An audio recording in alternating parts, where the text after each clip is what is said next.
We begin with what could be a very wet Christmas on the West Coast, which is getting slammed right now by an atmospheric river.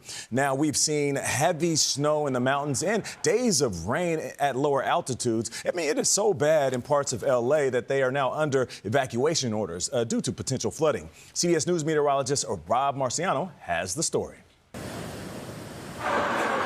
Another winter storm blasting the west. Up to 2 feet of snow blanketing towns near Lake Tahoe Monday. Drivers in Truckee, California, forced to chain up in near whiteout conditions. Definitely make sure you have your chains on you, cables, and any warm clothes, because if you get stuck, there's always a chance to get stuck in traffic for a couple hours at a time. Many local businesses need the snow to attract winter tourists, and this season so far has been off to a warm and wet start. It's a couple years now we've had some short winters, so we really could use a good snow this year.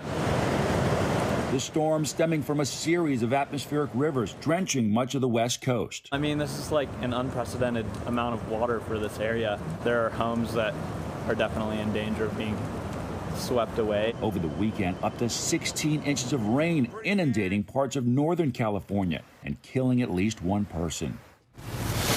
Now, the Los Angeles area is bracing for a rare high risk for flash floods Wednesday. Especially worrying for people who live near the Palisades and Eaton fire burn scars. If there are landslides, we won't be able to get out. Also in the canyons, we'll be stuck, and that's kind of my biggest fear. Well, after a slow start to the season, we've seen way too much of a good thing in way too short of a period of time. And unfortunately, I think the highest impacts with this event are going to be Christmas Eve, Christmas Day, the day after Christmas, right when people are either traveling or celebrating the holidays. All right, nearly most all of the state of California is under flood watch right now. Includes parts of Las Vegas as well. And the rain that's going to come in is going to come in the hardest tomorrow morning. And that's going to plunge into Southern California. Some of those brighter colors indicate the heaviest rainfall rates.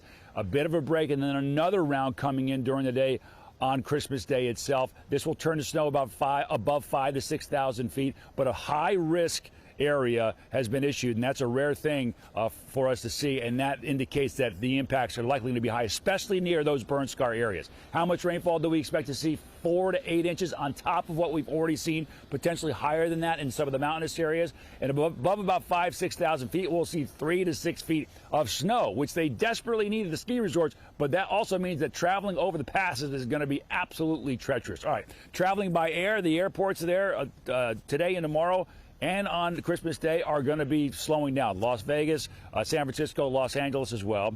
As far as the snow is concerned, that's hitting the Northeast right now that I'm standing in. That's going to slow down some travel also. It's just very light. It's mostly wet. Away from the coastline, you're going to see a couple of 3 inches accumulate, but places like Pittsburgh, New York, D.C., and Boston, especially later on today, are probably going to see the most in the far of travel delays. Mostly wet snow here, and also the big-time warmth across much of the country. So even though it's snowing now, most of us, unfortunately, are not going to see a white Christmas. Be safe. All right, Rob, thank you so much. If you are